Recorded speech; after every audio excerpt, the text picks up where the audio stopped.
Reunited ang magkakaibigang Kim Chiu, Bella Padilla, at Angelica Panganiban. Muling nagkita-kita ang magkakaibigan, matapos ang mahabang panahon, ngayong huling araw ng December, ay kasalukuyang nasa Los Angeles sa Amerika ang tatlo, at tila dito nila sasalubungin ang pagpasok ng bagong taon.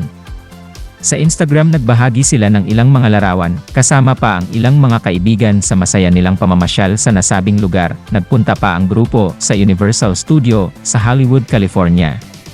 Pagkakataon na rin ito ni Kim Chiu na makabanding ang mga kaibigan matapos nilang maghiwalay ng long-time boyfriend na si Sian Lim.